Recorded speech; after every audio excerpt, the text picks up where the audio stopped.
Boys and girls, we want to thank you all very much for spending your Saturday night here at the Downtown El Paso Ghost Tour. Also, the guys over here at the Captain M Show on YouTube, they're filming this episode for their show. So you're going to get to be on YouTube. Also, the boys and girls at EPCON, which is going to be it's the El Paso Comic Book Convention, happening September 11th and 12th. Look for the handsome guy in the cowboy hat. I'm not wearing Wranglers, but we're still good. September 11th and 12th, go check it out. It's going to be a lot of fun. The Chinese people built these tunnels for two reasons. They weren't allowed in El Paso unless they spoke perfect English. Okay? So what they would do is they would have English schools in Juarez that would teach their family English, smuggling through the tunnels. Once they were here, they spoke English, they were American. Okay, if you go to Concordia, they have their own Chinese cemetery, the only one in the state of Texas. That's because they weren't allowed to be buried inside the city limits at the time. So that wall at Concordia, that used to be outside of the city limits of El Paso. But they also used it to smuggle opium. Okay, so anybody tells you that the Mexicans are the ones digging the tunnels, we didn't start that. It was the Chinese people doing. This was the central place for all of El Paso. It wasn't as big as it is now, of course, and when it started getting bigger, that's when they moved them over to the San Jacinto Plaza, okay? That statue is of Mr. Fry. The reason it's the first of 12. The big controversy was the one in the airport with Don Juan Dionate. A lot of people will say he shouldn't be there because he killed a lot of Indians. Well, the Indians were attacking him too, so it was a two-way street, you know? Oh yeah. You're big. You're really big. Yeah, come on, destroy me.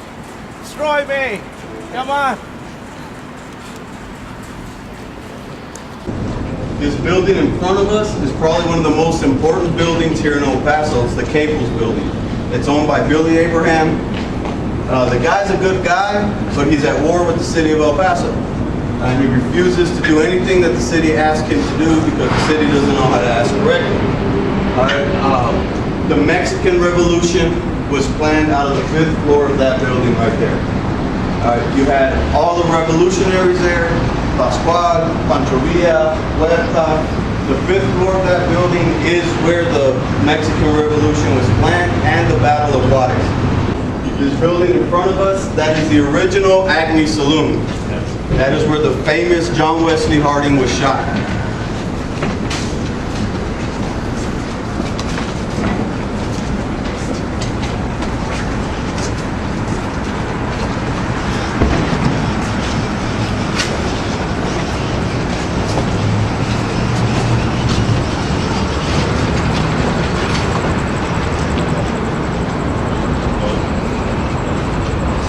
You wouldn't know it from looking at most of these buildings, but every single one of them has a specific historic significance to the city. It's really humbling when you think about it. Yeah. I work downtown, and most of the buildings around here I pass by in my car, and I never give them another thought. But to think that people up here, people up in that building there planned the whole Mexican Revolution. It's really something that tugs on your heartstrings.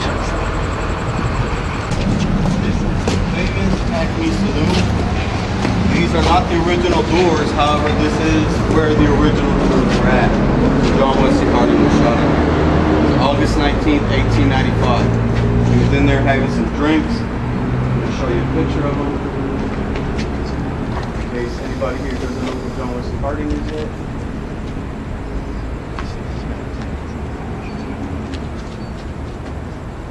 This guy was super famous. The women absolutely loved this guy, and the men hated him with all their heart and soul. The women would come in here and dip the hems of their dresses in his blood, and they would say, "I finally got a piece of John Wesley Harding." All right, after the women did that, the men paraded him around El Paso to show everybody that he was dead. And they were trying to find out if he was shot in the back of the head or in the front, or in the face. They said, listen, if he was shot in the back of the head or in the front, it's a sign of good marksmanship. If he was shot in the back of the head, it's just a sign of good judgment. All right, so that, I mean, like I said, the women loved him, but the men absolutely hated this guy. The alley that's over here, we know of at least 5 people that have died in this alley. People do live in this place. It's a hotel, but they kind of live in there, you know, kind of thing.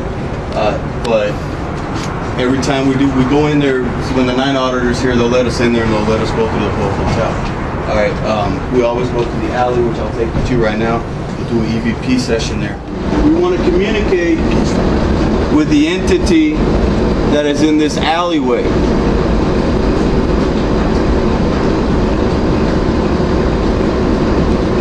Can you get closer to me? This is going on. Is that yellow? I want to know why you're still here.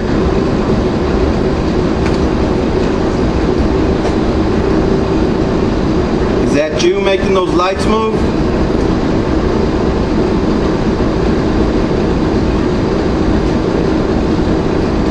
Can you give me a sign of your presence? Can you let us know that you are here with us right now?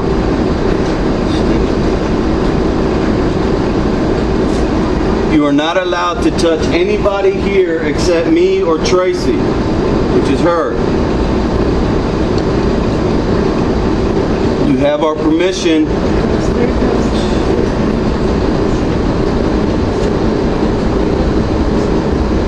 Okay, thank you.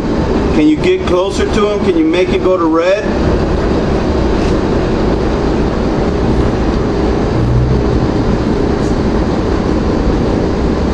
Why are you in a lot of pain? Do something physical so that we all believe that you're here. Throw a rock at me or just show yourself. If it's easier. It reset the counter. Look, it reset the counter. It reset the counter of the camera. Did it? Yeah.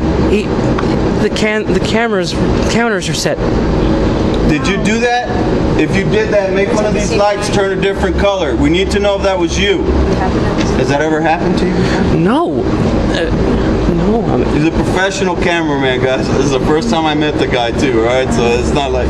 Well, there it is. but you can feel him. I mean, he's here. Listen, if that was you that did that, I want to thank you. Thank you for giving us that sign.